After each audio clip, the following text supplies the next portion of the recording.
Tego Sewagwego. My name is Yagoihine Oaks. I'm the founder and executive director of the North American Indigenous Center of New York. I am Mohawk, Ganyak-Gahaga. We are the people of the Flint, the keepers of the eastern door of the Haudenosaunee Confederacy, also known as the Six Nations or the Iroquois Confederacy. I'm here to share some words of acknowledgement today.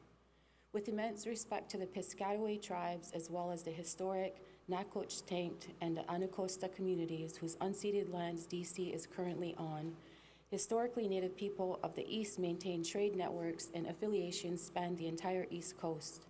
These networks fostered rich cultural exchanges and economic interdependence, underscoring the interconnectedness of Indigenous communities throughout the region. The remnant Maryland tribes consolidated under the name Piscataways, and around 1700 who were removed to southern Pennsylvania. There they came under the protection of the Iroquois and became known as the Kanoi. By the end of the 18th century, their numbers had been reduced to 320 persons. Their lands and political autonomy were completely destabilized, and reservation boundaries were not respected past 1700. What has happened to the Ungwehue, the original people of this land, is a reflection of what has happened to all of us, all Ungwehue of Turtle Island. We were once 120 million. Now in the US, we are a mere 2% of the population and 1.8 million in Canada. In 1972, the Mohawk Warrior Society at the Trial of Broken Treaties in Washington, D.C. Mohawk Warrior Society was present when the Trial of Broken Treaties crossed the United States to occupy the offices of the Bureau of Indian Affairs, which was disenfranchising Indigenous people across the country. They are Lodiskanilakete, meaning men's responsibility to maintain peace and protection. Hundreds of natives gathered from all over.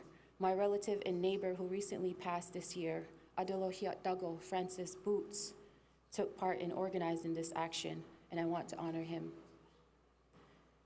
Now I'm going to share some history of gun violence for Native Americans in the US.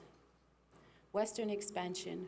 For Native Americans, gun violence is linked to all land dispossession, and still to this day we are under siege not only when protecting our lands from environmental destruction, resource extraction, and theft, but also when we try to carry out our ways of life on the lands that are ours, that have been recorded and agreed upon in treaties, violating the Two-Row Wampum Agreement, and many more, which promises our way of life.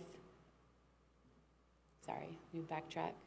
That agreement promises that our way of life will not affect your way of life, and your way will not affect our way of life, respectively. Treaties are the law of this land and have been violated, treaty after treaty.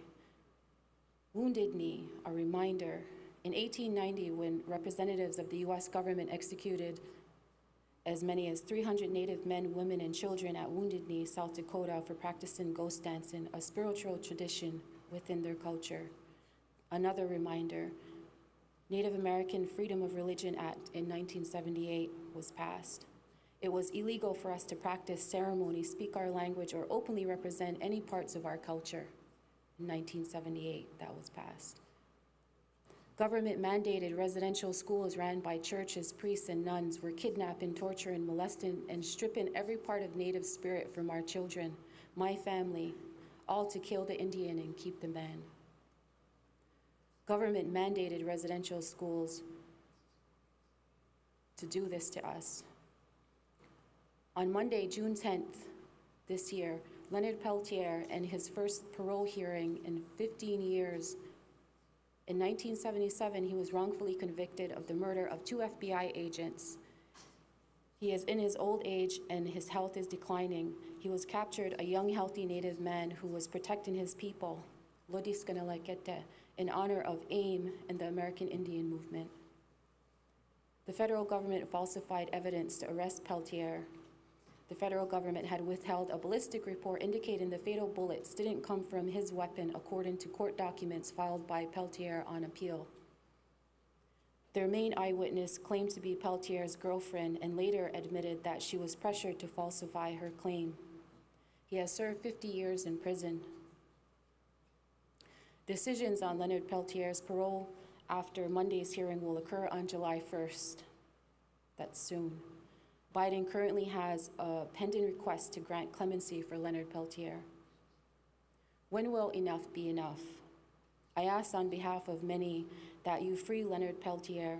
It does not have to be this way. We are not your enemy, even when you have proven your commitment to being ours. Lodis Kanalakete, in honor of AIM, American Indian Movement, the Mohawk Warrior Society, and all those who fight for us, I'm here today as one out of every 3 Native Americans who have experienced extreme gun violence multiple times in my life. For many people and my relatives south of the border, south of the colonial border, I stand with you, and I'm here to support both the America's Regional Monitoring of Arms Sales AMRIS Act and the Stop Arming Cartels Act. Skano Nyawagoa.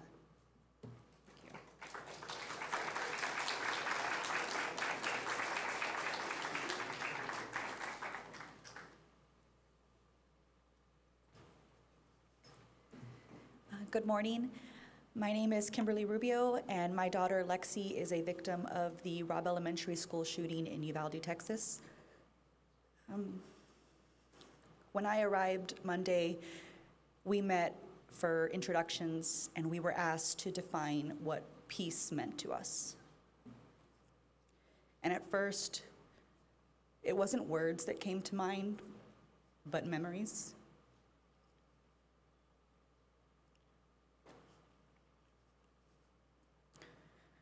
I thought about being outside in the spring, my husband barbecuing, I'm jumping on the trampoline with my kids. They're smiling, we're laughing until our stomachs ache. Because that's what peace is to me as a mom. It's being whole, it's being content. It's all the places for my love to go. And then I was brought back to reality. Because my reality is that I will never know peace again. But before I could say that, another mom spoke up, and she said, I will never know peace. Her son was disappeared in Mexico, and right then I saw her. She's a stranger, but I know her. We are separated by a border and by a language barrier, but we are tied by grief and a determination to fight and to honor our children. That's what we're doing here today. That's what everybody in this room wants. And when I think about all of us sharing our stories and coming together, I think, how can the world not stop and listen? They're going to hear us, and this is just the beginning. Thank you.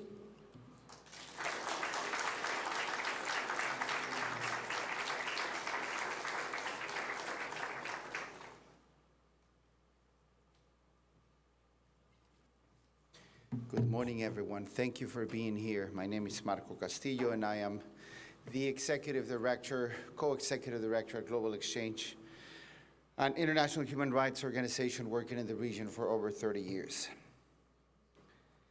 Mexico and the U.S., as you heard from Iakowine, shared a long history, shared a long territory. Today we have 2,000 miles of common territory that we call a border. We share a long history of fighting for democracy and freedoms. Millions of Mexican Americans have links with both nations. Millions of Americans are connected to Mexico. We're also one of the most dynamic economic regions in the world.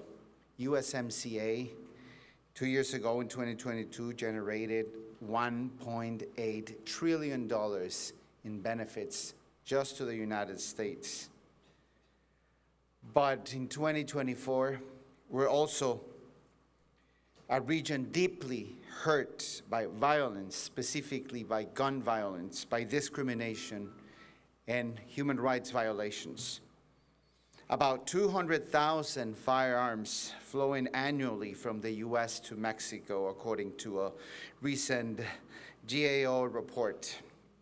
More than 111,000 people disappeared in Mexico since records began in '62. 646 mass shootings in the U.S. in 2022 and 656 in 2023.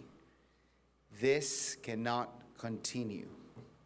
Cooperation between the governments of Mexico and the U.S. have centered their agenda on trade security or addressing the COVID pandemic, where we saw an immediate response and cooperation between both countries, or the bicentennial framework for security, public health, and safe communities, or the recent declaration on the North American Partnership for Equity and Justice. There is an intense collaboration between governments in both nations. They can act quickly when it comes to their interests, but we don't see anything when it comes to ending illegal flow of guns, U.S. gun exports that end up in the hands of police and military units that end up committing heinous crimes. We don't see cooperation when it comes to end discrimination or human rights violations against migrants that are dying at our borders. So that's why we are here, because these agreements have failed to advance peace in our region and do not address the horrific gun violence figures that impact our region. So this is why we also formed the People's Movement for Peace and Justice that is gathered here today. The People Movement is the first movement of its kind. It's a coalition of gun control and human rights organizations that focuses on the impact of violence on Black, Indigenous, and migrant communities. We are committed to ending gun-related deaths and disappearances and amending human rights centered by national agreements. This is the first time here in Washington, D.C. that victims of Uvalde, Sandy Hook, Ayotzinapa, and other mass shooting victims from both sides of the border will come together and are coming together. Our goal has been to transform the public narrative and policy objectives to have a binational focus. And I'll just finish by saying the recent election of Claudia Sheinbaum and her party's legislative majority provide us with an excellent opportunity to make progress on this issue. We should make sure that our government make this a binational policy priority. And with the U.S. election on the horizon, we must reject hate-driven agendas and advocate for policies that can protect life and prevent the free flow of firearms into Mexico and the rest of Latin America. We must persist in demonstrating that common sense gun control laws must be addressed for people on both sides of the border. So during this week, we've been having a congressional hearing, a press conference. We've met with foundations, with organizations, and today with this event at Capwood, which we are really grateful for, we hope to turn the grief into hope and change a change that would lead to life-saving reforms for the people of the U.S. and Mexico. We're calling Congress to pass the Armas Act, and the Stop Arming Cartels will be an important step in this direction. And we're here today to hear from the stories of those who've been impacted and to call for a unified front to say no more business as usual. We cannot have USMCA being re-examined next year without putting human rights on the table. We need a common front, a binational front that will demand this. Thank you very much for being here.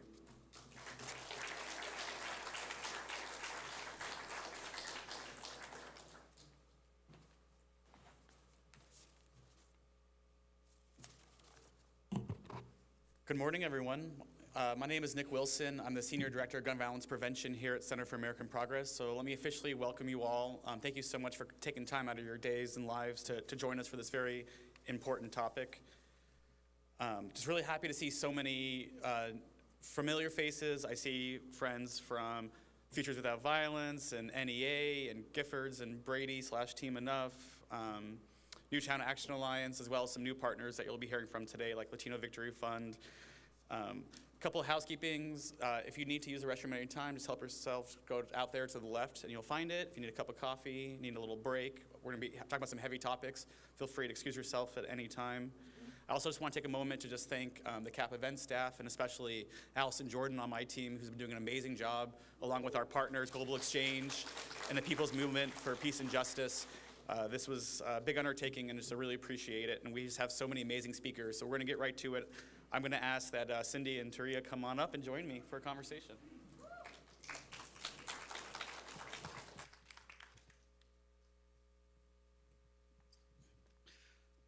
So this opening conversation aims to uplift the voices of community activists and political organizers and highlight the importance of building political power in communities.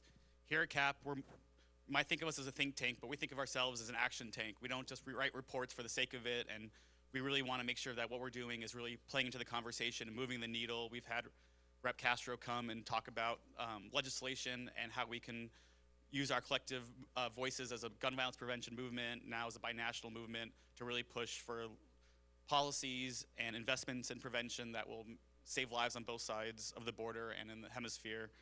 So I'm very lucky to be joined by Cindy Benavides, the President and CEO of Latino Victory Fund, and Terry Stanley, the Northeast Regional Advocacy Manager for Community Justice Action Fund. You both have very interesting backgrounds and resumes and what you're working on, so why don't you just take a couple minutes each.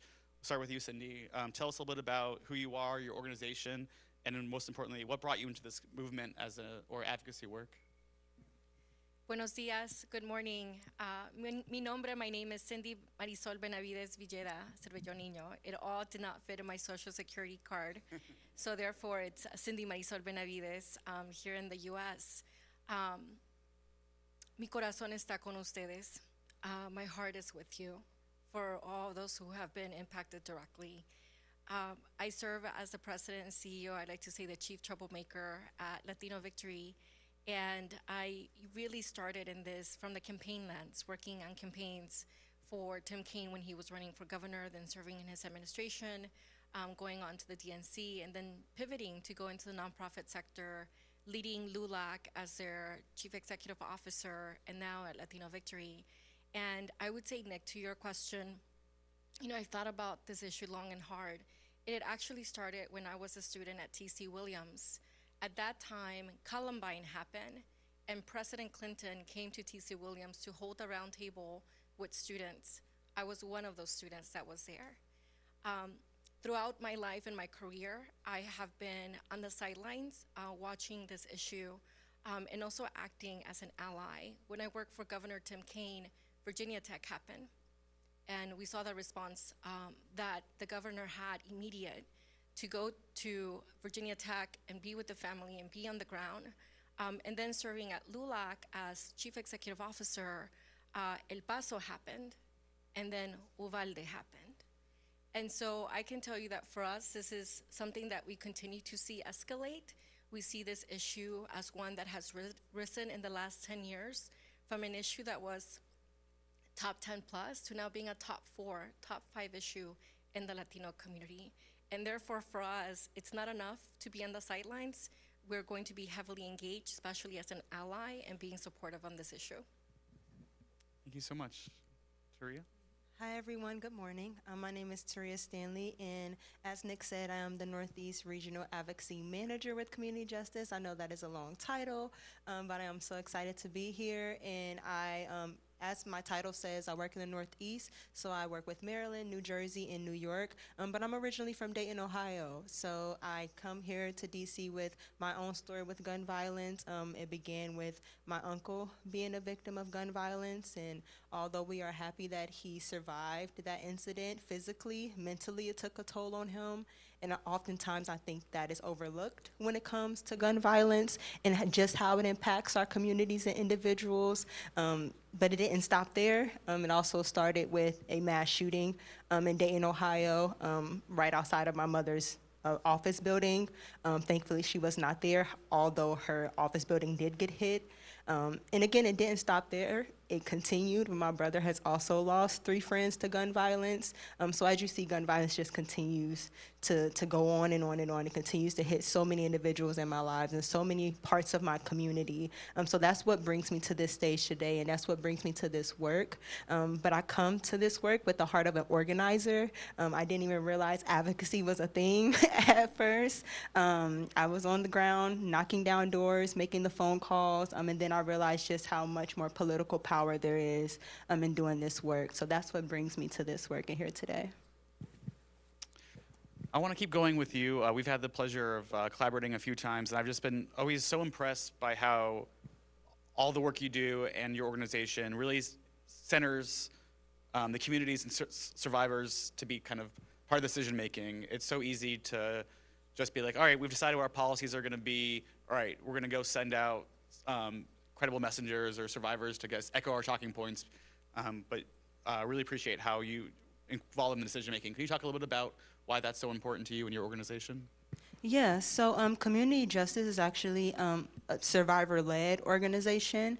So we focus specifically on the voices of survivors, but especially those in Black and brown communities, because we know that we're closest to the pain.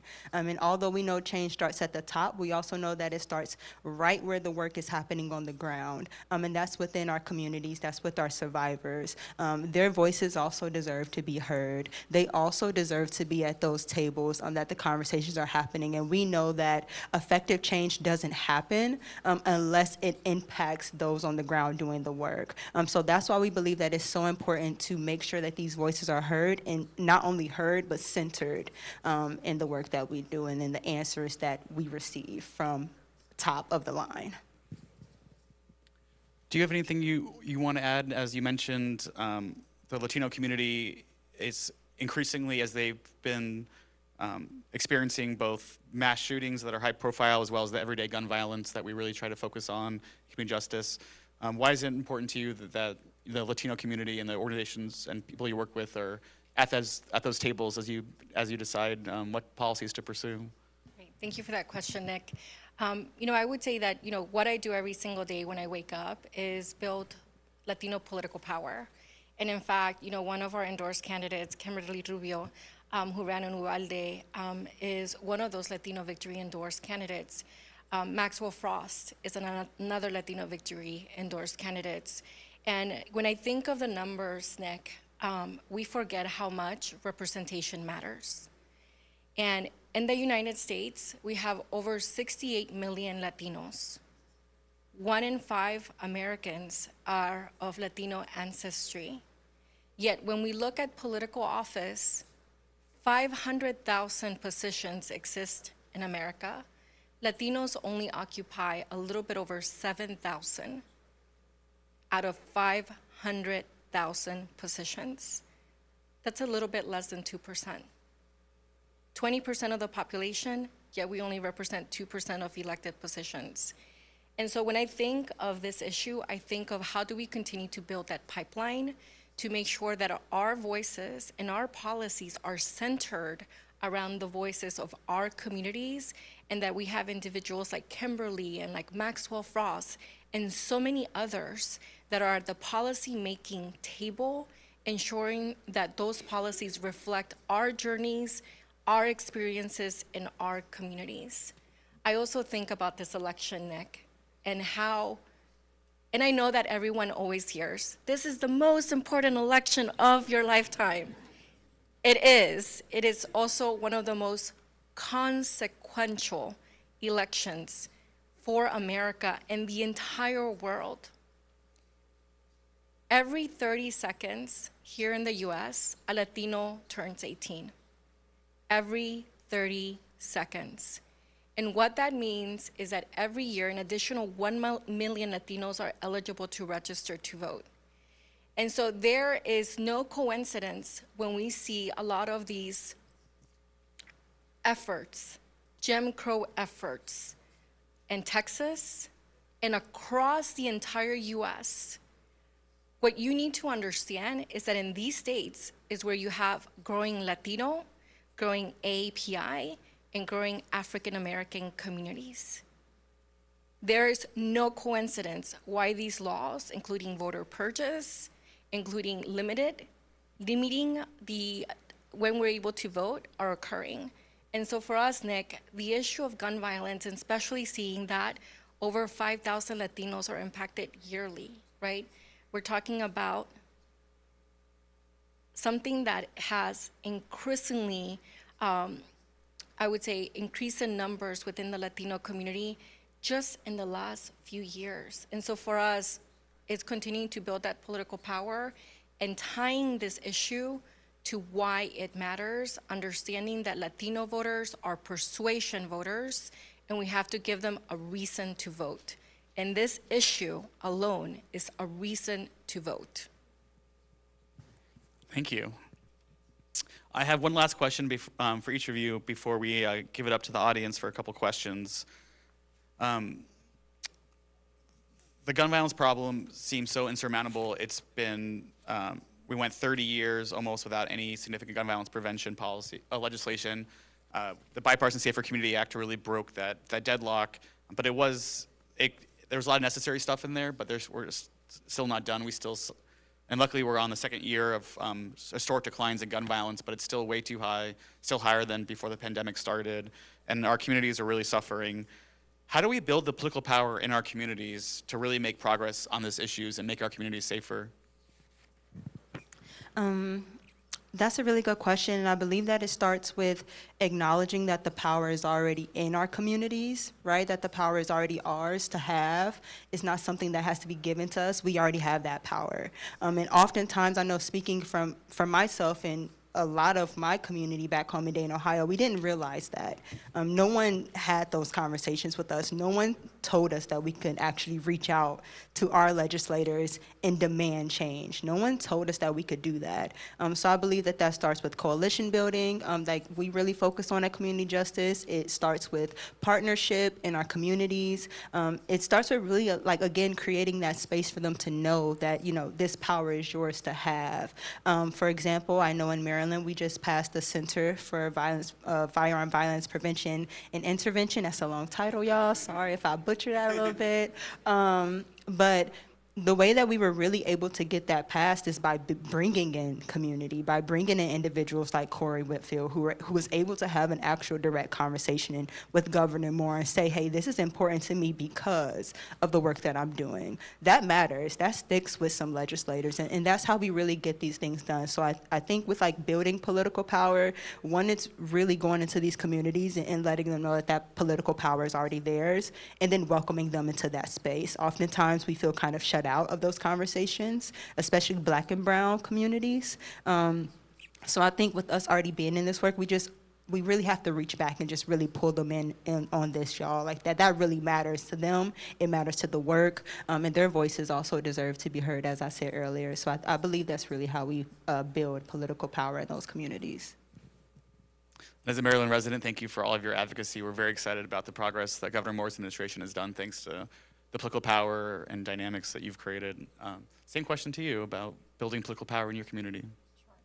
Well, I would start with understanding the issues, and a lot of individuals don't know that less than 44% of battleground voters have heard about the Bipartisan Safer Communities Act. So really understanding that there is an opportunity to build awareness around this issue, I think it's really critical and important. And then I would also add, elections are around the corner, right? And I know that sometimes our elected officials forget that they need to be elected by people, and that they are accountable to our voters and our constituencies. And this is where we have to make sure that we are knocking on those doors, that we are calling. Something that I learned when I worked in state government is that we actually do track those emails. We track those calls. We track who comes into those offices and talks about that issue. And I know many of you do this work day in, day out, but I think oftentimes our community forgets the power that we hold, right? And making sure that we continue to work on that is very important. And then I would just, mention that we're in an era where there's so much disinformation and misinformation, where our community is getting snippets from TikTok and other social media, and that to them is facts.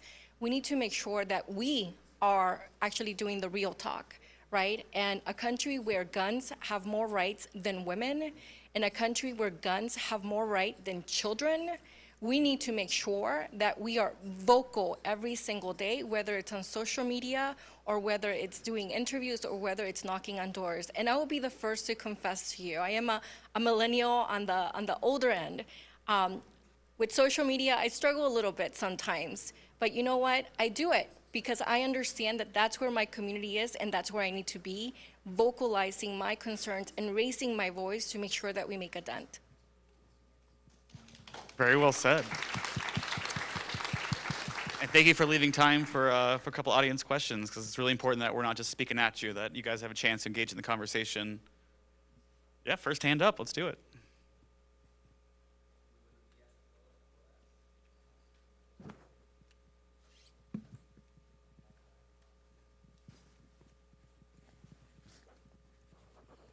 Muy buenos días a todos, a todas, es un gusto estar aquí. Yo quisiera preguntar acerca de una reflexión que vienen haciendo varios autores en el mundo con respecto a la inseguridad. Algunos de ellos plantean que la inseguridad es precisamente el resultado de las políticas de los estados y no precisamente la seguridad que todos y todas reclamamos en nuestras democracias. Es consecuencia, entonces, las políticas de estados en materia de seguridad, permítanme ponerlo entre comillas, las inseguridades que hoy estamos viviendo en casi todas las democracias del mundo. ¿Qué piensas acerca de ello? And I don't know if we should translate the question to the audience.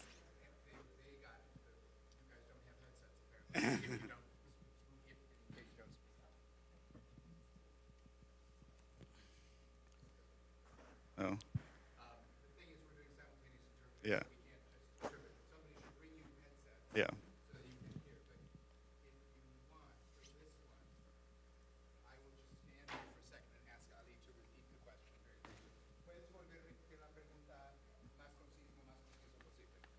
No, they've Okay. everyone heard it. Okay.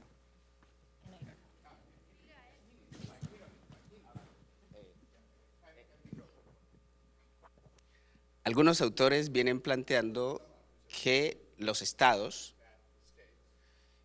no distribuyen precisamente seguridad, sino inseguridad.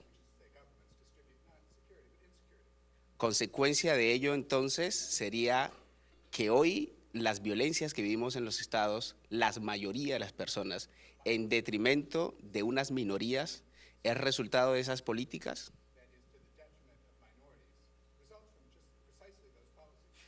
¿Qué piensas acerca de ello?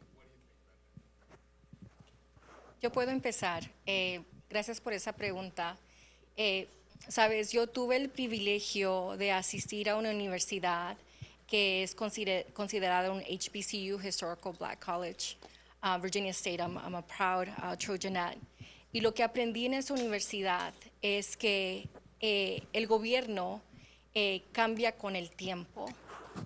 Y hubo un tiempo en este país, como escuchamos, a donde nuestra comunidad indígena fue desplazada, fue atacada. Hubo un tiempo en este país cuando nuestra comunidad afroamericana también fue atacada. Un tiempo en este país cuando nuestra comunidad asiática también fue atacada. Y ahora lo que estamos viendo es cómo nuestra comunidad inmigrante es atacada y cómo el gobierno algunas veces utiliza el tema de seguridad para crear división y crear miedo. Entonces yo diría que sí, hay una parte en la cual el gobierno desafortunadamente utiliza ese tema para crear ese miedo y ese temor. Y sabemos que es cierto también que cuando el gobierno quiere actuar en su propio interés, actúa. Tenemos que tener mucha conciencia también de seguir a dónde va el dinero y qué dinero fluye en ese preciso tema y cómo eso impacta las decisiones de las personas que son electas. Okay, I'm really going to try to like target this question correctly. I do believe it's all in the language that policymakers use when it comes to instilling that fear. I feel like that is really where the focus is, rather than focusing on the problem solving and like the hope that needs to align there, like with the work that's already happening. And I think we're having, and again, I'm really trying to answer this correctly. I think we're having those conversations about changing the dialogue and changing the narrative of this issue. And again, it comes with language focus, but I also think that like on the ground, communities like some of the community partners we work with are really working on making sure that this is more solution-based and fear-based when it comes to how legislators and policymakers are going about talking about this issue, because there is work that's happening. However, I do think that, like, I wouldn't call it fear-mongering, maybe that's a harsh word, but it's kind of like instilling that fear there instead of focusing more on the solutions that we are seeing that's coming up a lot more, but we're also really working on changing that narrative. So I really hope that answered the question. No, that was great. Please forgive me. Narrative change is always something that we really focus on, and it's so difficult in this media climate, so thank you for focusing on that. We'll get a microphone to you in a second.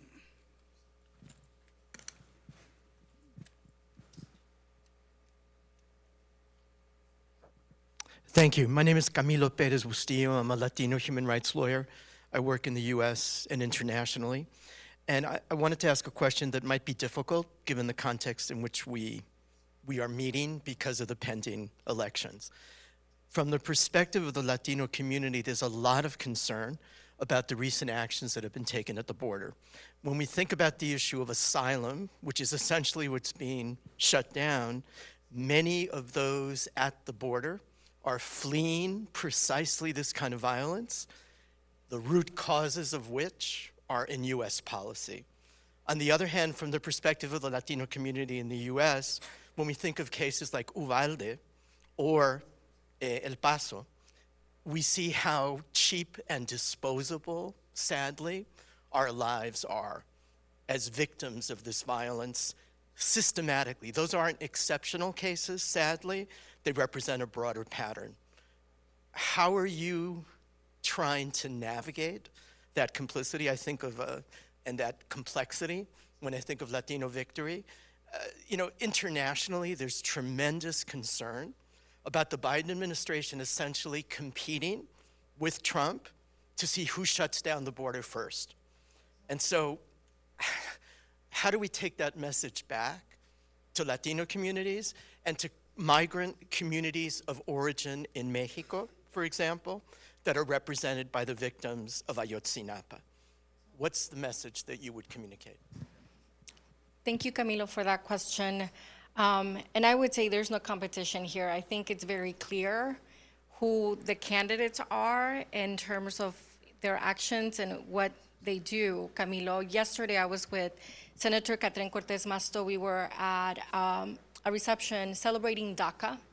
And let's think about DACA, right? How many DACA students were impacted? How many of our dreamers were impacted with that issue? Something that was, by the way, led by Democrats. And when I think of the history of the legislation of immigration, which hasn't happened in over 30 years, when we think about comprehensive immigration reform, what we clearly saw every step of the way was hurdles from the Republican Party saying we have to talk about the border and enforcement first before we even discuss these other elements, whether it's the Farm Bill or whether it's DACA or whether it's any other form of relief.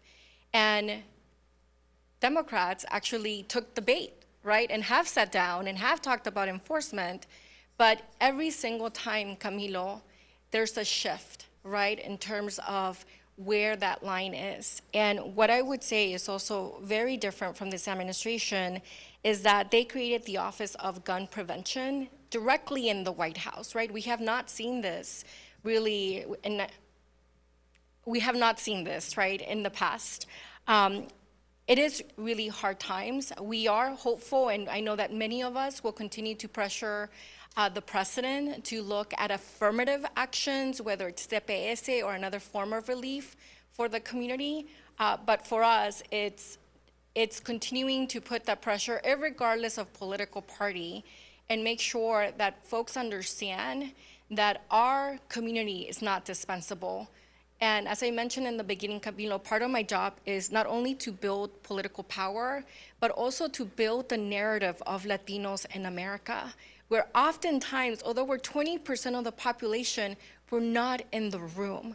We're not even being discussed. And when we start talking about funding, right, the Latino community is an afterthought. And so for us, it's continue to have that real talk with everyone and make sure that when election day comes and we look at those numbers, but we look at the mirror and have a reflection of, did we do everything that we needed to do for all of our communities to participate, right? And I don't mean showing up at the last minute with the resources and expecting miracles to happen overnight. Tough question, but I appreciate it. We need to move on in a second, but Turia, is there anything that, we talked about, community justice has been very focused on policies and investments in communities, in Black and brown communities that we know are going to save lives, and how important it is to center those and not just focus on the mass shootings in the suburbs where people are not used to gun violence affecting them, but you work in communities all the time and with survivors that this is a daily life. Is there anything you want to kind of respond to the importance, again, of telling those stories and building up that political agency? Yeah, really even with like that last question, I just want to say I hear you, I see you, and just really leave it at that and sending love in that aspect, but also just the importance for us to have these sort of conversations and bringing our communities together, right? And just really going up to bat for each other in these conversations. Because as you said, oftentimes, Latino communities are left out, and then you have the African American community that might be left out, but we all deserve to be in these spaces. We all deserve to know that, again, we have the political power to be able to use our voices and stand up for what we believe in, stand up for what we know is right, which is saving lives, which is saving the lives of our children, saving the lives of our communities. So I just really encourage these sort of conversations to continue and continue bringing us together in one room into one table, just to make sure this is continuing to happening, because this is really important, y'all, very important, just so we all know that we're all together on one accord on this. Thank you so much for that. And, just even seeing Latino, Black, Indigenous in the same PowerPoint, right, is groundbreaking. 2024, and we're still building coalitions, right? It's powerful. Before we leave the stage, Nick, I could not leave without just giving a shout out to Giffords and Everytown. We are so lucky to partner with you. Thank you for what you do every single day in this specific issue and making sure that our communities are safe. Thank you so much. And if we had a little bit more time today, I would definitely also, there's a lot of great work happening in the AAPI community as well. And we're more powerful when we work together. So give a big round of applause to our two panelists. Thank you so much.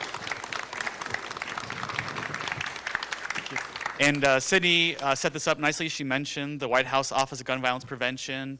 President Biden really listened to the calls of people in this room and leaders. And we're very lucky today to have the Deputy Director of the White House Office of Gun Violence Prevention, Greg Jackson, and he would love to just take a few minutes to speak to the crowd. While he comes up, I'll just say, been in this movement for a while. Used to be Executive Director of Community Justice Action Fund, which you learned about from Turia, and now just working his butt off every day, making sure that we make every day count in this fight. And so thank you so much for being here, Greg.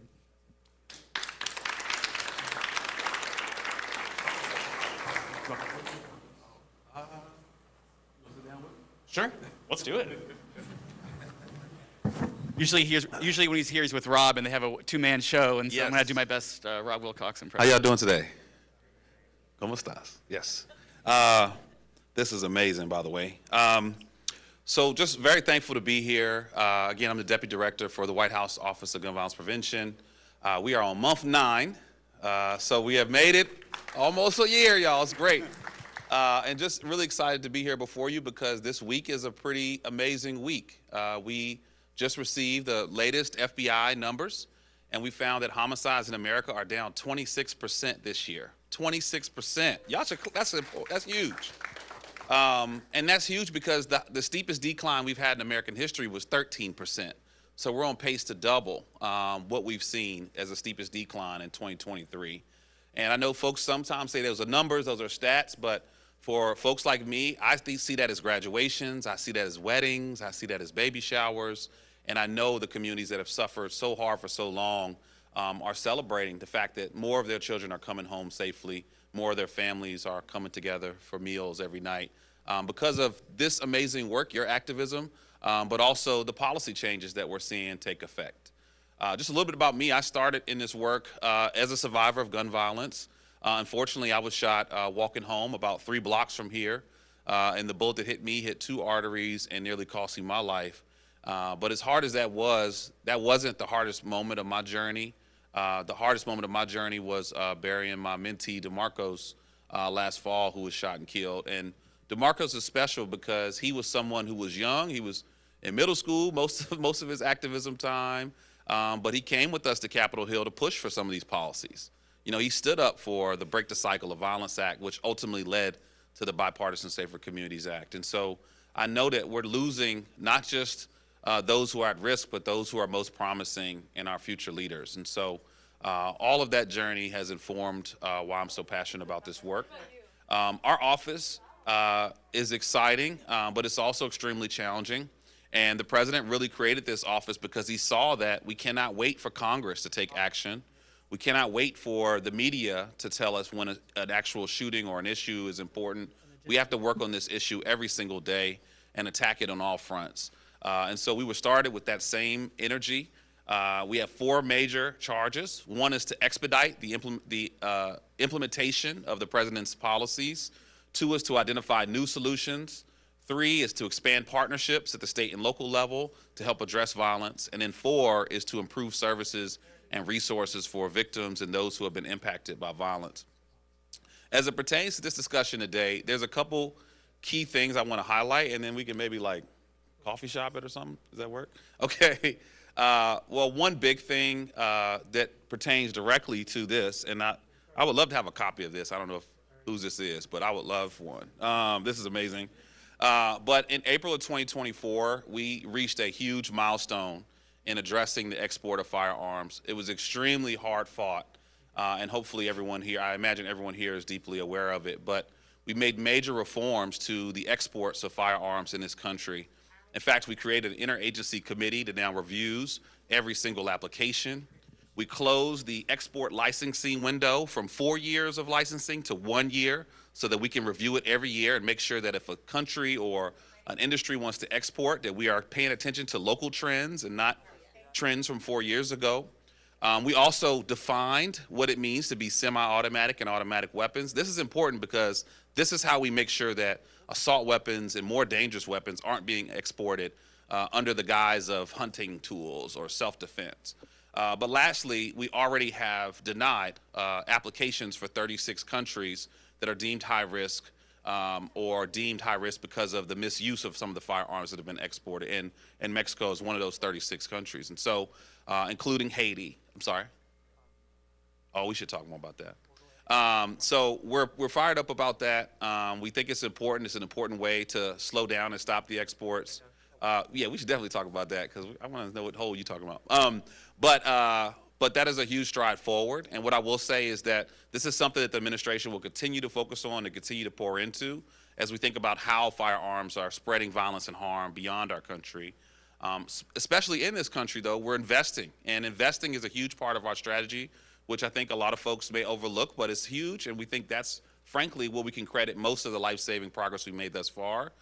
We put over $30 billion into violence prevention and intervention strategies, $12 billion of which is eligible or gone directly to community-based strategies, and $18 billion is focused specifically on homicide closure, but law enforcement strategies to address violence. Secondly, we're focused on getting illegal guns off of our streets, and we're starting with what is the source of illegal guns. So we studied trafficking from 2017 to 2021, and we found that the #1 source of gun trafficking are unlicensed private sellers. And so our first major task there was how do we make sure that those unlicensed private sellers at gun shows and online sales, that we're holding them accountable. And due to our new Engage in the Business kind of rule within the Bipartisan Safer Communities Act, those 20,000 unlicensed private sellers are now mandated to be licensed and to conduct background checks. So that was a huge win to close those loopholes. Secondly, gun trafficking was made a federal offense. And as of last week, we actually hit the 500th prosecution of gun traffickers across the country, individuals that we know are pushing guns to the hands of those who are prohibited, to youth, to felons who are prohibited, and domestic abusers who are prohibited. So we're excited to really crack down on that. And then one last thing that I don't think will catch a lot of media headlines is we are holding gun sellers and gun stores more accountable.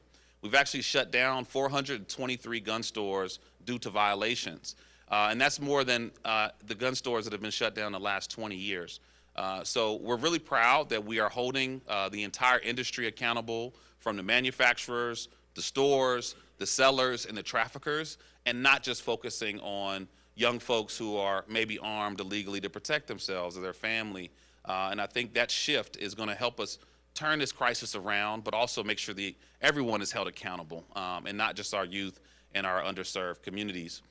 The last big thing I'll just share is that another major part of our strategy is really investing in strengthening resources for victims and families that have been impacted by violence. We created the first ever interagency response team that's helping communities recover from mass shootings and high concentrations of violence. Right now, we're in Akron, Ohio, where 27 folks were shot at a birthday party. 2 are in critical condition, 1 was lost. But we are proud to be there because this was not a shooting that made major headline news.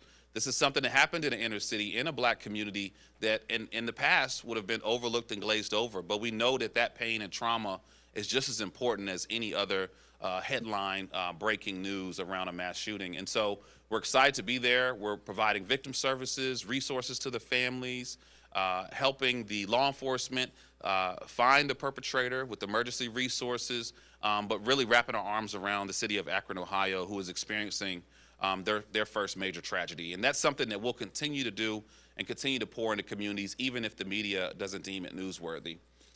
So that's kind of the 3 pillars of our work. Invest in strategies and preventative efforts that we know work, get illegal guns off of our streets and hold the whole industry accountable, and improve resources for victims and those who have been traumatized to hopefully disrupt that cycle of violence. So I'm so thankful to be here. We have a lot of work to do. But I'm just proud to share that the work that we have done and that we are doing is already saving lives.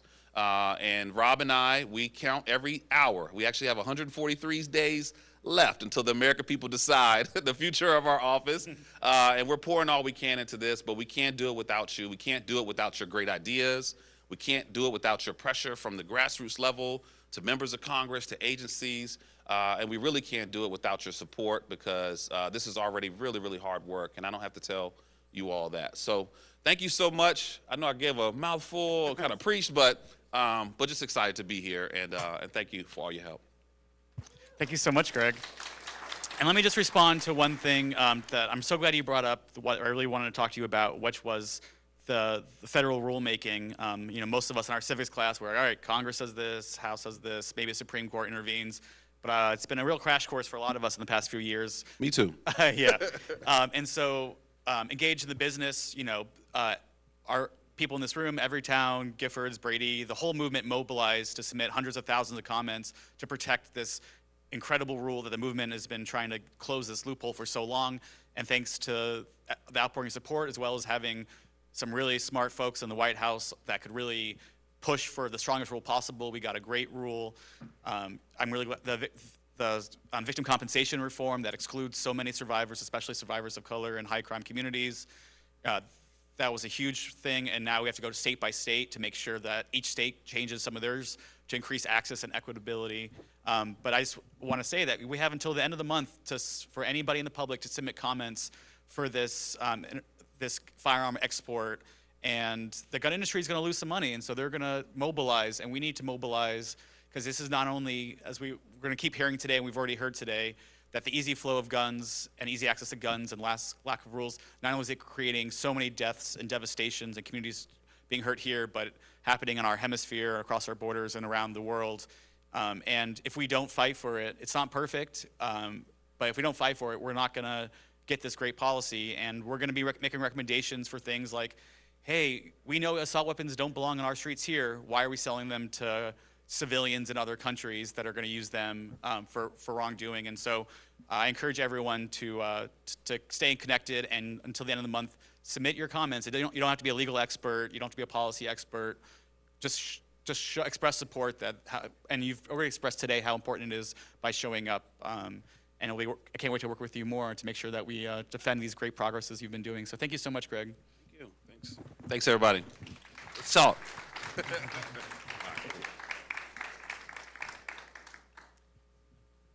Now I'm excited to bring up our next panel. Good afternoon. Thank you for your patience while we, set up. We're excited to be here. We're excited to be here. I'm excited to be here with this amazing panel, and you're going to see why in just a moment. So again, I'm Arnita Holloman, the Director of Gun Violence Prevention on the Gun Violence Prevention team here at the Center for American Progress. And so I'm asking our panelists to introduce themselves. So your name, your role, organization and role, and why you came to this work. And then we'll kind of dig into some of the other questions afterwards. And we can start with you, Sandra. Hihani Waste. My English name is Sandra Pilgrim Lewis. I greeted you in my Lakota language, and people translated to say good morning, but my Unche, my grandmother, said it means we have traveled and survived the darkness, and we are coming into the light of a new hope, a new promise, and a new day.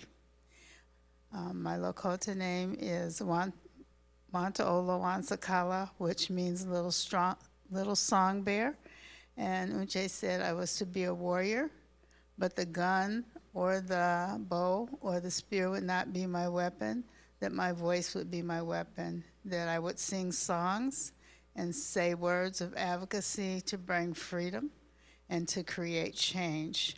I work for Uniting Three Fires Against Violence, which is Michigan's tribal coalition, and I've been an activist and an advocate my entire life. I tell people that I have a lifetime sentence, and I feel so honored to be here with you today.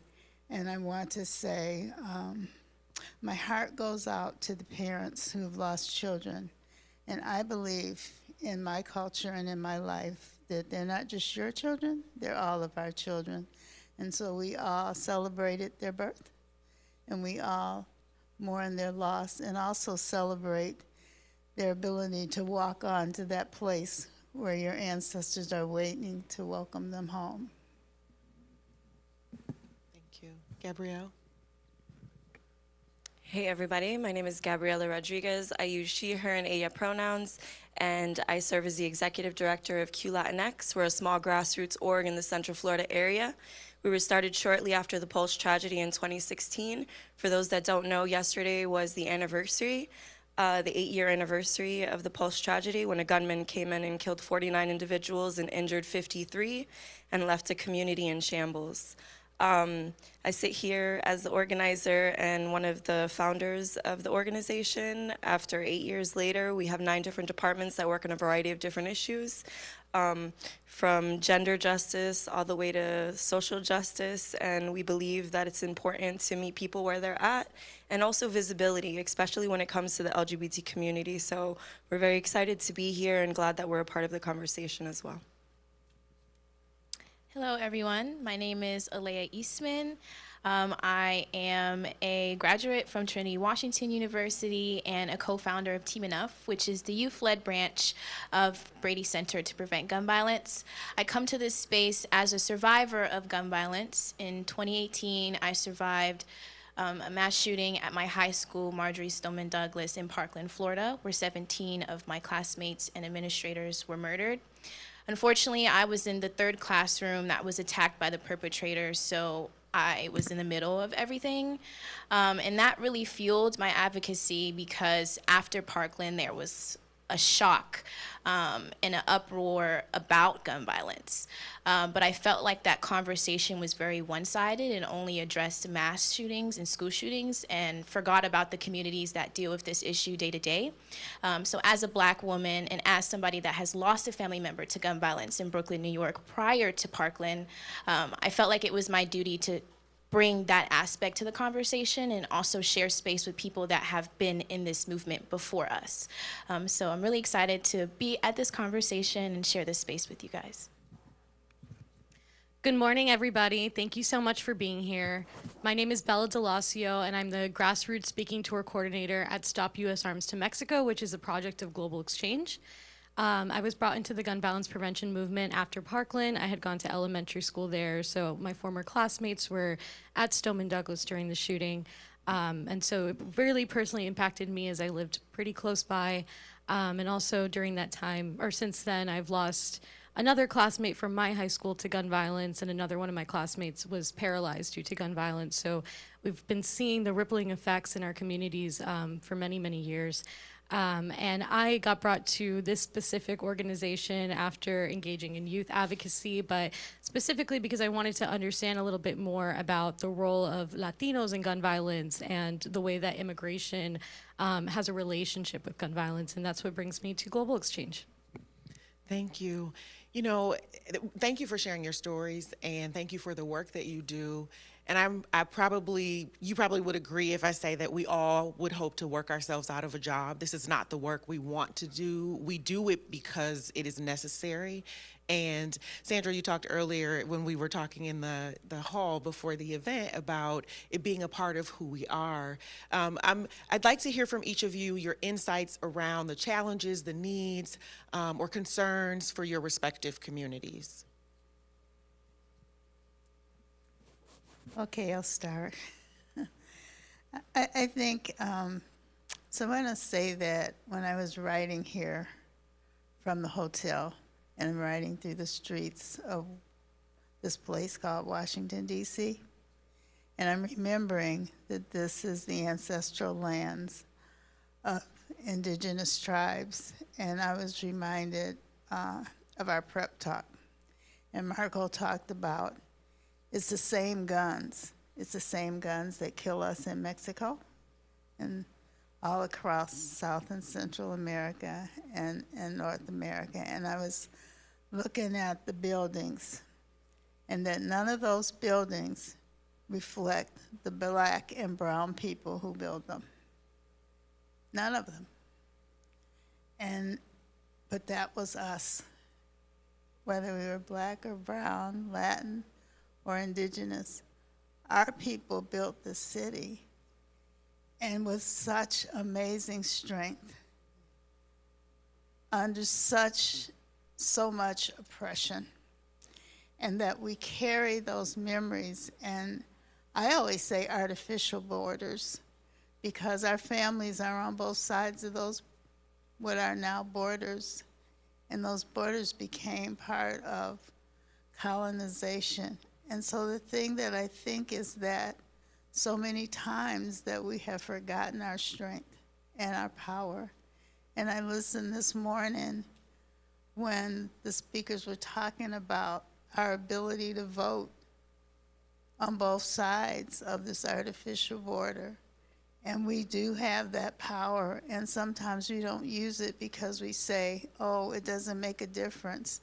And then I listened to the grandmas, because I asked the grandmas before I came here, what should I say? What do you want people to know? And they say they want us to know that we have power, and we don't recognize that.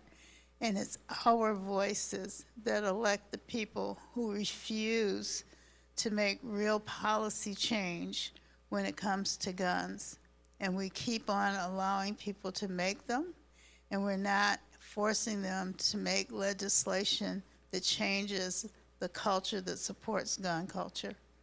What are they going to do with all those, if really they would just want to care about money, what are they going to do with all those factories that make guns that they could do something else?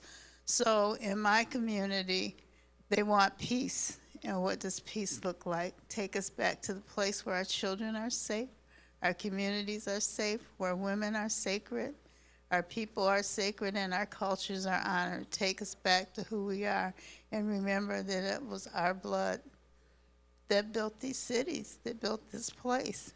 Yet we're not reflected anywhere. Honor who we are and stop the violence with impunity.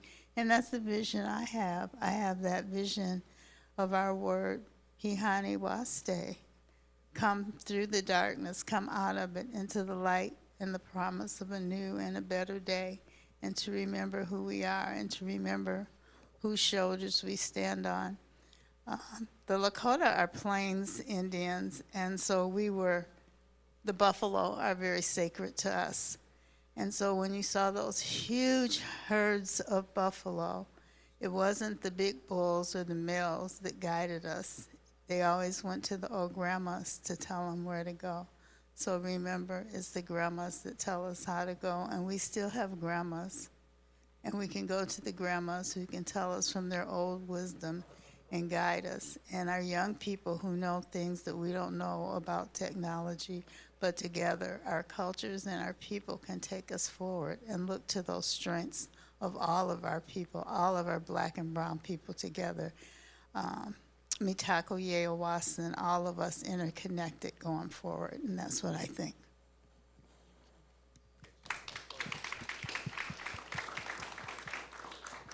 I think for our community, it's understanding that healing isn't linear, right? That even after 8 years, there's a lot of people that are still very impacted, people that haven't healed. I think in the beginning, 8 years ago, everyone was like, all right, go to talk therapy, and that's it. But we also got to understand that our communities, Latino, brown and black communities, we don't do talk therapy when we're told in our households that we keep that at home, right? So that kind of festers, and we continue going on with our lives, surviving, doing what we have to do, and then that just continues compacting. I think our friend just talked about how we're impacted by gun violence on a daily. So this was just another blimp in a lot of our folks' lives, right? And we just had to continue and get up every day. But that's difficult, and how do we continue doing that when there really isn't a support system? So what we've realized that, at least for our community, visibility is so important. It's really important to speak to people outside of our progressive spaces where we use she, her, and ella pronouns, where we talk about LGBTQ rights. So we make sure that at least with Q Latinx that we're out in community and we really meet people where they're at, because you don't know who identifies as LGBTQ, right? There isn't a stamp on someone's forehead, someone's not always wearing a t-shirt. So we need to really talk to the communities and talk to our abuelitas. You don't know how many times I'm tabling at the local laundromats or at the barbershop or in different places, and people ask us questions, and that really opens up a conversation for people to go back home and have these conversations in their home, whether they're good or they're bad, right? And then we cultivate relationships and we build trust within those spaces, and that's how we build coalitions. That's how we build to be in spaces like this and really ask for what we need. I think in the beginning, 4 years ago when I became the executive director, it was really difficult because I didn't necessarily know, there was no rule book to how you lead this or what to do. So I had a lot of questions. There was a lot of times where funders were asking things that I couldn't produce or I couldn't do. And it became really, really difficult, and it became very siloed. So I leaned in on other people to be able to ask these questions and unapologetically be like, hey, this is what I need, and if you can't do it, then I just move on. And I lean in on other individuals to be able to ask for that time and that comfort. This past week has been really, really difficult for me since I've been a part of a lot of panels and a lot of things, but I've also realized that it's important to speak out and be present. We're a team of about 3 individuals, and we realize that we need coalition building in order to build this up within other community spaces. So we pride ourselves in being able to do that, but we also realize that it's really, really important to hold ourselves, right, and to be there for one another. Yeah. For me, when you asked that question, I immediately thought of what's happening here in DC. Although I'm not a DC native, I've been here for about 4 or 5 years now. And I think about the youth here a lot. I've had a lot of conversations with people that are from here, and I've heard, don't quote me, but I've heard that the city has been shutting down rec centers left and right for the past 10 years, to the point where I believe there's only like 1 rec center left for students east of the river. And that's completely unacceptable, especially considering the fact that we're seeing a rise in how many students are engaging in criminal activity in DC as young as 6 and 7 years old, but they don't have a space to go and be a kid. So I think as we talk about this work, and as we talk about this work here in DC, you know, a lot of people come to DC to talk about different progressive issues, but they oftentimes forget about the people that live here. So I think it's very important for us to continue advocating for the students here in DC specifically, because they're dealing with a lot of things being ripped away from them that could make their life better. And also, I'm thinking about language a lot in this movement. I think we talk a lot about policy and implementing things to decrease gun violence, but a lot of times we don't think about how the fine print language can impact Black and brown people and actually be punitive. So I think as we continue to move in this space, it's important to really look at how we're talking about this issue, and that also includes how we talk about it across media, because a lot of the language is very different when we talk about gun violence when it's against Black and brown people. So those are the two things that I immediately thought of when it comes to my communities. So thank you. Thank you all. I really want to uplift everything that you said and echo that. For our movement, I think awareness and education are a huge, huge thing that we are trying to push for, because a lot of people, you know, we have a very strong gun violence prevention movement in the United States, especially with youth as well. But in Mexico, that isn't as much of the reality. And when we talk about gun violence in the United States, we have to be talking about the global impacts, because it's the same guns that are killing us. Mexico only has one gun store, and it's on an army base.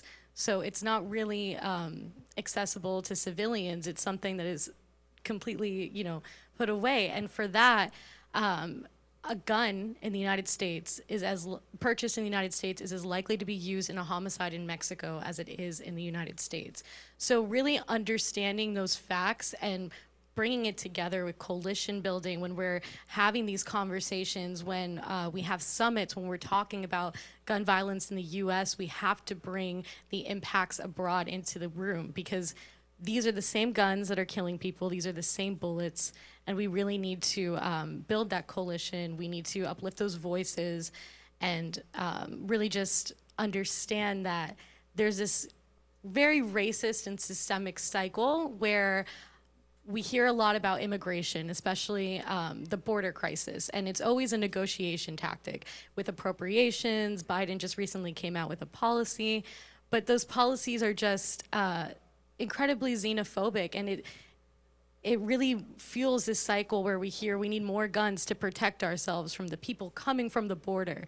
But these people coming from the border are fleeing from violence. They're fleeing from violence fueled by US arms. And so if we're gonna be talking about immigration, we have to be talking about guns. We have to be talking about the root causes, and we need to unite with our neighbors across the border and, you know, stand in solidarity with each other. So you all made some very, not just interesting, but important points. And so staying on that vein around the policies, what policies would you like to see? And what would you like to see, and how can we achieve that together? Because I think that there are unique, you know, things around from each community, right? So there are unique things, but there's a lot that is common. There's common thread between each of our communities, and of course the common thread of, you know, these are all the same guns, right? But what policies would you all like to see, and then how can we achieve that together? Well, I want to see policies that stop the manufacturing of guns. But not only do we stop the manufacturing of guns, what do we replace it with? You know, you just don't stop something and not replace it. And I think back in history, when guns weren't the primary weapon, it was like swords. And some wise people said, pound the swords into plowshares. So take those swords and turn them into agricultural tools to build food and sustain communities. And so I also think that when we say to legislators, you've got to outlaw guns, and we've heard all this talk this morning about the economic benefit of guns. So how is it that we advocate for policies that build something in their place? How is it that we build green communities and open access and help the world see human rights in a way that we see our Black and brown relatives as human. Because part of it is just so easy to keep mass murdering our children and our relatives, and whether they're our LGBTQ relatives, our Black and brown children, because they're of less value. Because what we see is when we have mass murder of white people, it gets much more attention and it's much a worse crime. But when it's our relatives, our Black and brown relatives, it's worse. So I would like to see legislation around stopping the manufacturing of guns, not just outlawing it, but just stopping it. And what do we build in place of it that allows people to keep on being rich, because we're not going to stop that. That's on down the road. But what can we build in its place that helps increase the humanization of our relatives? I mean, in the U.S. Declaration of Independence and Constitution, it talks about we the people. Who the hell are we the people? When we're considered as 7/8 or savage Indians, what can we build to make us fully human and honored? So stop the manufacturing of guns. Stop it. Stop it. Not just, oh, it's illegal to own them. No, stop the manufacturing. And what do we build to replace it? So we start to shift the gun culture, the culture of hate and violence, and shift to something else.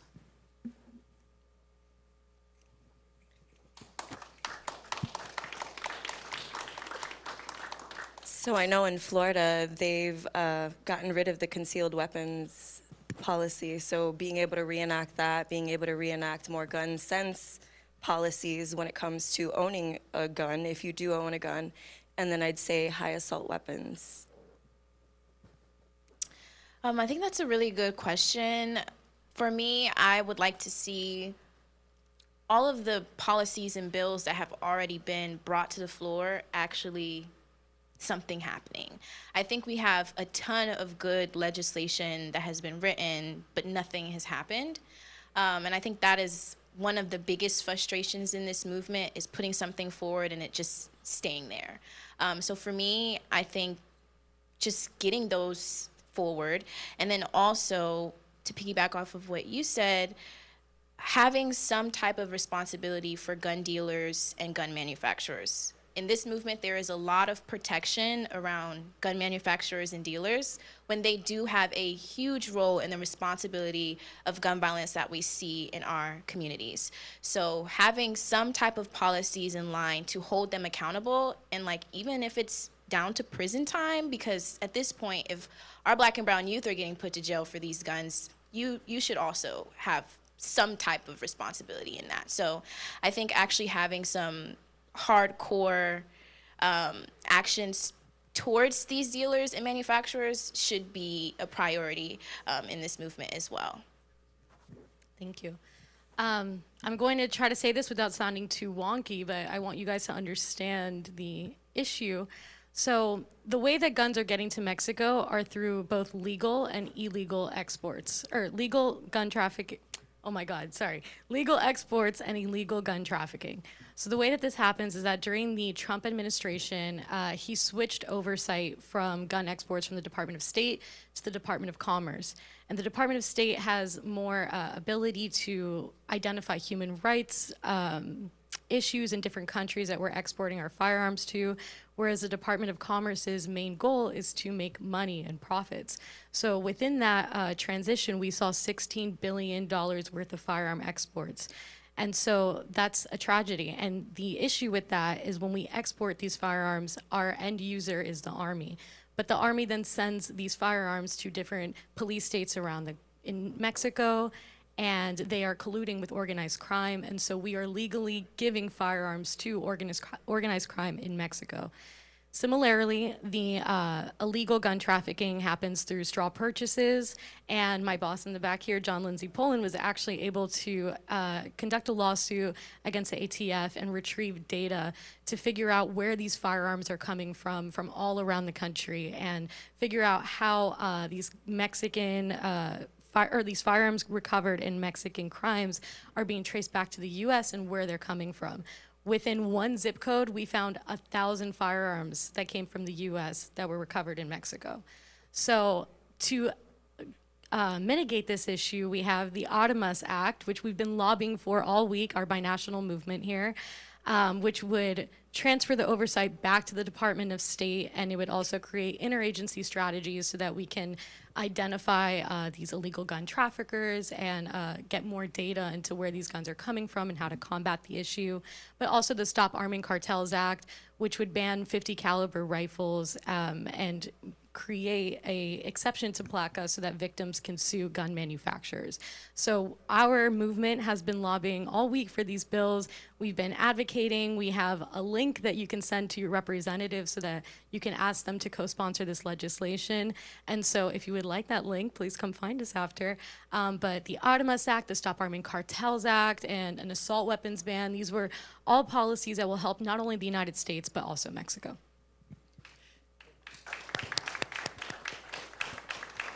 So sometimes in this work, we are singularly focused on our own community, right? And so that is necessary. However, it's also important that we're working together, right, to move this movement forward, to see the policy changes we need to see, to keep people alive and safe and thriving, right, in their communities and not without fear of gun violence. How do we do this together? Not to say that it is not to imply that it's not already happening, but what suggestions or advice do you have or thoughts do you have around how we work together as Black, Latino, and Indigenous communities work together to see these changes happen, because we are all relatives, right? And so we want to make sure that all of our communities are free and safe. And so anyone can answer that question. I think it's through intentional trust building, right? We have to be not even invited to the table. We have to show up to the table, be able to ask those questions. And in asking those questions, that's how we've been able to navigate the spaces that we're in. And I think for me, to piggyback off what you said, I think we have to create our own tables as well. And I think a lot of the answer is in young people too. In all of these specific groups, because we know this issue is the leading cause of death for young people, and it's been the leading cause of death for Black youth long before it became the leading cause of death for all youth. So I think making sure that while we are creating these tables and showing up to these tables, making sure that we have the same amount of young people at the table, because a lot of the times we have some of the answers, and we just need the support from older people to really do this work. So I think just really invest and amplify the voices of young people. Easy on the older people though, Alea. No, we love you guys. I just want us to work multi-generationally better. Like, I think there's a lot of issues when we come to spaces and, you know, the ages are vastly different. So I think it's a lot about respect and just valuing young people in this movement, because we have been really shaking the table. And we know how to do this work, so. Amen to that. We have a binational movement here called the People's Movement for Peace and Justice. And I was so lucky to be able to go on tour with Marco over here, Doña Cristi, who's also here.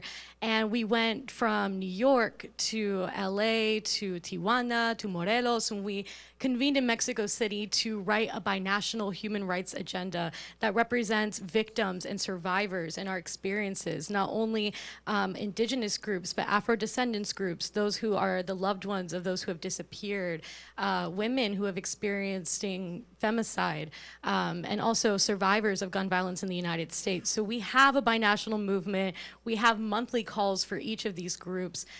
So please join us. And, you know, Marco said the other day, we need to just keep all doing what we're doing in our own respects, but be there for each other, lean in on each other, show up to calls together so that we can bring this power that we're already having and just make it a bigger movement.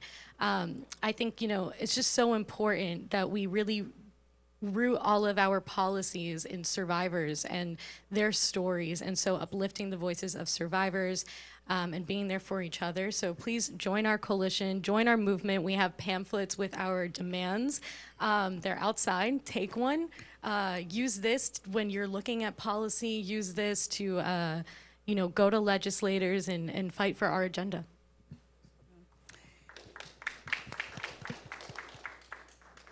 In my tribal cultures, we believe in 7 generations, and there's this really wise elder, Frank Edewijik, and I was at a summit a few weeks ago, and he said, no matter who you are, you're part of a 7 generation.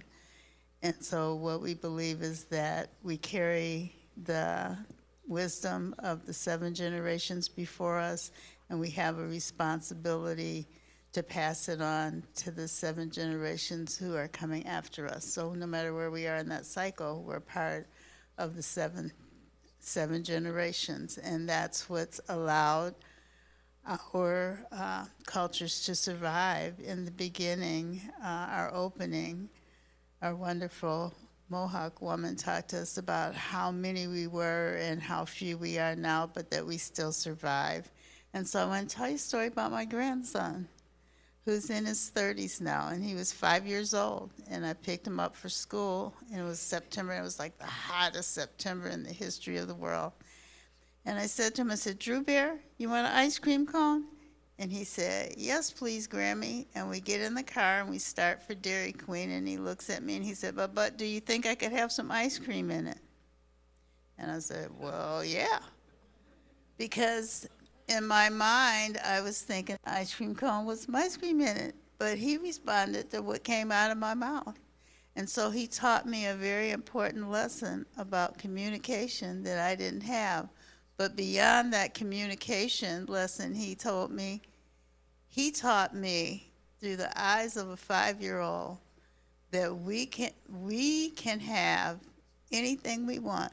We're so much better than an empty cone, that together we can have a cone and we can fill it with any flavor we want because we have that power. And so, young folks, you got it. And together, we can do it. We're related. We're mitakuye owasan. We're all connected. We're all part of it. And so it doesn't matter some days that we're tired when people ask us to do something. You just get on up and you do it. And so I have to end with a Lakota word. My language is so beautiful, and I'm so sad that I'm not fluent in it, but I celebrate the words that I have. And that word I want to share with you all today is hihalakeo. And hihalakeo means to keep going. And that we need to understand, even when we're making teeny tiny steps, or it feels like we're standing still, we're still making progress towards the top of the mountain and towards the next sunrise, because the sun will always rise. And Uche said that we're always going forward, and we can't lose sight of that. And even when it feels dark and we feel like we're in a bad place, we're still moving forward. And that's the answer how we make change. No matter if we see our policies different, we all have that same goal in mind, to end this gun violence, to stop this shipping of guns across artificial borders, to find out that we're connected, we're all relatives, we're all human together, to end all of the violence. So I say, hihalakeo, we just have to keep going. Thank you. And so we need to switch to the Q&A, but before we do, or as they're getting the mics together for that, one last quick question, if 1 or 2 sentences, what gives you hope? What gives you hope in this work and about this movement and moving it forward? We're often very keenly aware and consciously aware of the struggles, the difficulties, and what more needs to be done. So I'd like to hear from you all. We'd like to hear what gives you hope to keep going. It's the young people sitting here with all of you all, having these conversations, and on there's people still doing the work every day. Say the power of our communities, being able to come together. I would say the strength of survivors. That's what I was going to say. Yeah, and to echo that, just like seeing Kimberly here standing next to Doña Cristi, who lost her son in Ayotzinapa. So seeing the parallels of our movements and the strength within that, to me, the strength of survivors and that binational collectivity is just, it's so inspiring. Thank you. Thank you. Let's give our panelists a hand. And we have time for maybe 2 questions. So if anyone has a question, if you want to raise your hand or stand, and Joshua will bring you the mic.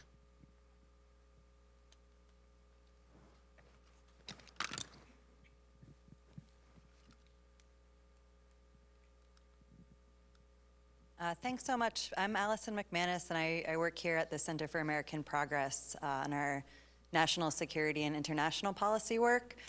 I wanted to ask any of you who are interested in taking it up, how do you balance driving for the ideal, so the ideal world in which we don't see gun manufacturing, with the needs of the moment and what's actually practical and what you think you can achieve today?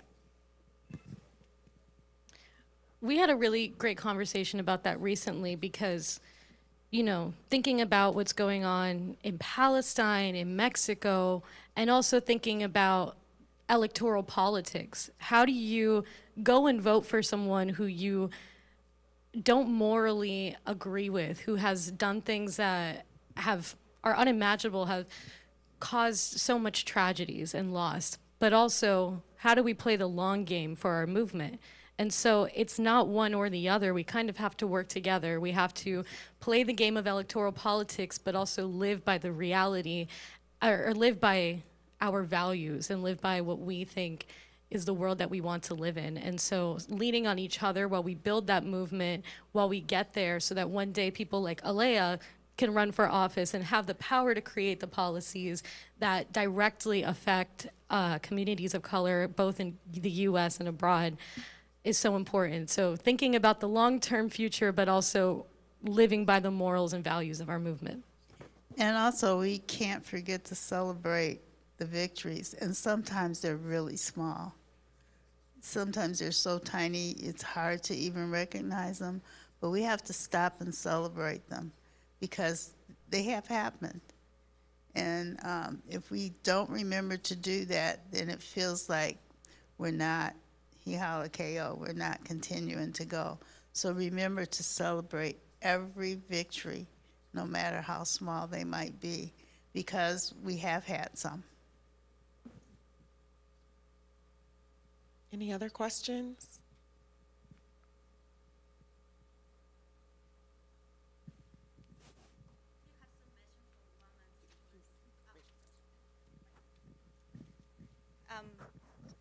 Hello, I'm from Mexico, and I say, do you have some message from women's defender humans? And our territory is dangerous to talking so many times about this. Oh, again? Okay, so I say again? Yeah. I say, do you have some message for women's humans defender? And our territory is very dangerous when we're talking about this. With all the business, with the guns, when we raise the voices, we are disappeared too for defender human rights. So. Especially we are vulnerable when we are women, we are from communities, we are from Indigenous, we're from all you explain it all. So we can share with them when we're back.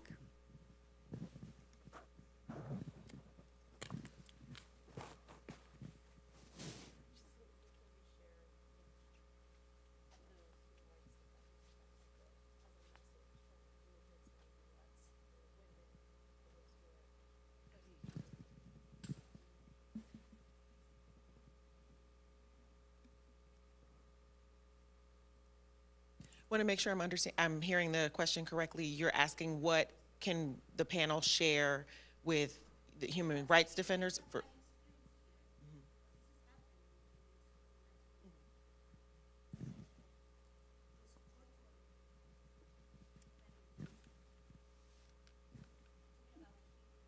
Well, the thing I would, and you know, I'm just speaking for me, that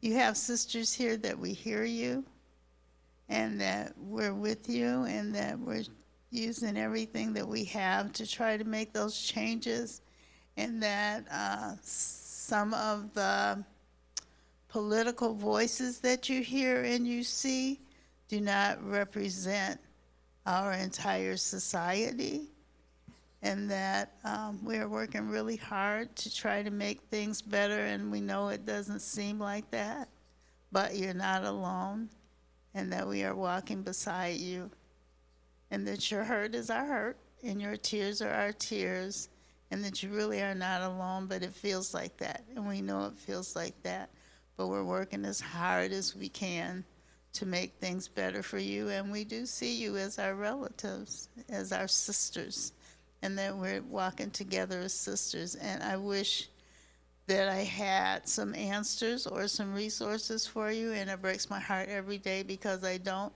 but all I can send you right now is love and support, and know that with what we have, we're trying as hard as we can to make a difference, and that we do have a dream and a vision of a brighter and a better tomorrow. And that's pitiful. That's all I have to give you.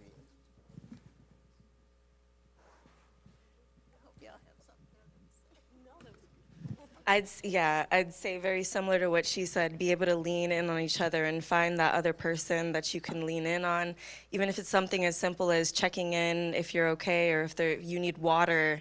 I have a couple of folks that are always checking in on me that, hey, did you eat today? Hey, did you get up and take a walk? Hey, do you want to talk outside of just the work stuff? So being able to lean in on each other, I think, is really important. And thank you for those responses. I think it's important as well, especially as women in this work and in our respective communities, to Gabrielle's point that we're taking care of ourselves, but we are remembering to take care of each other, and staying connected to other coalitions and organizations that are doing similar work, even if it's not exactly the same or in exactly the same way, because one, we learn a lot from each other. Also, then you see more clearly really the mountain of support you have, which sometimes is more difficult to see when you're in the trenches and it's just you and especially if you're a part of a small organization or movement, there's a lot of support available to you, and just tapping in to what you need for what you need. So thank you to our panelists. Let's give them another round of applause. And so we will, we're going to have closing remarks from Jose Ugalde, and then we'll move on from there. Thank you.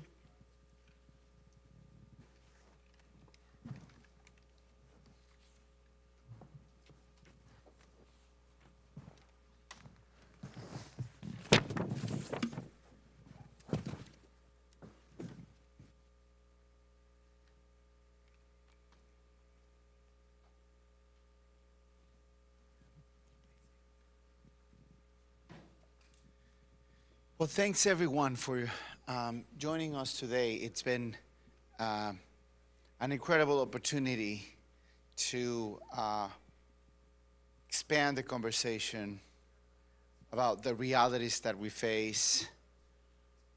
How do we see gun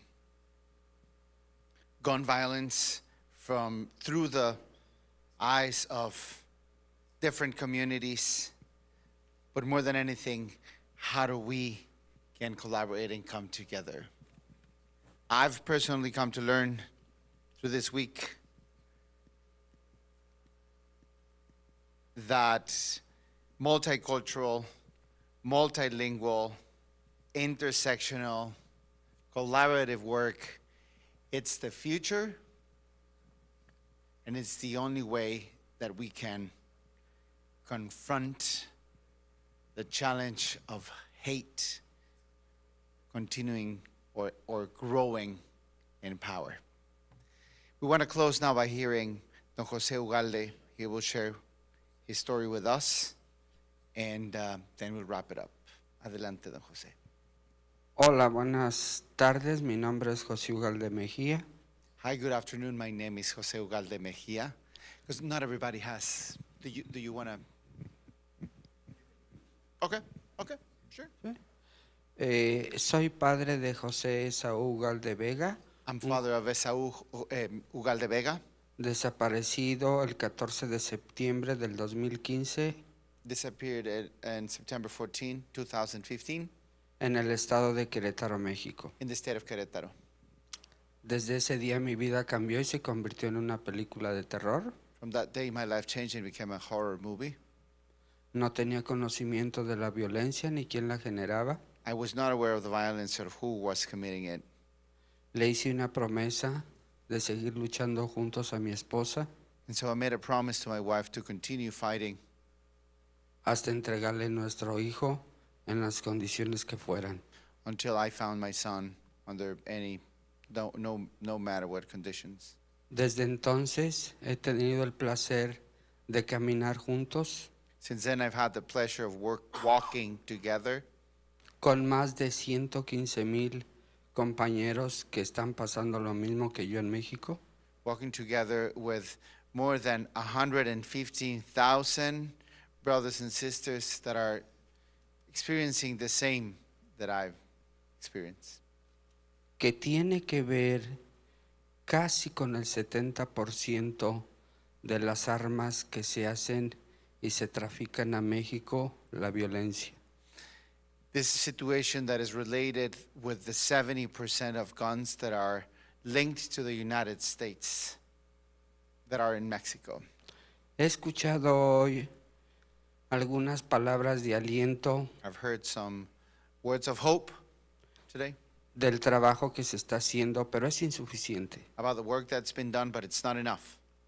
Tenemos una gran posibilidad. We have a great possibility. Juntos aquí, ahora. Together here now. Caminar hacia un territorio. To walk towards a territory. Sin armas y sin violencia. Without violence. Mi lucha. My struggle. Tal vez no me alcance la vida. Might not be enough. My life might not be enough. Para que mi hija y sus hijos y sus nietos. So that my daughter, her children, and your children, and their grandchildren tengan ese espacio por lo cual muchos estamos aquí buscando la paz. Have that we are today fighting for. Tal vez sería el momento de partir. Maybe that will be the time to say goodbye. Thank you. Thank you very much.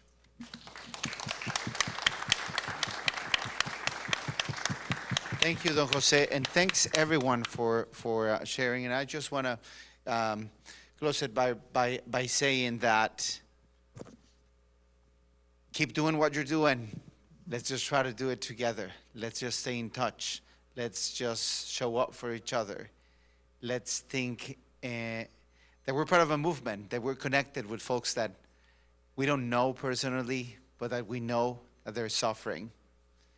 Try to always put a name on the figures, on the numbers. Behind 115,000 people that are disappeared in Mexico right now, we're connected with them. And with the victims and the relatives of those who have lost a loved one here in the U.S., we in Mexico are connected with them too. There's no reason why we shouldn't be working together more. And thank you. Thanks, everyone.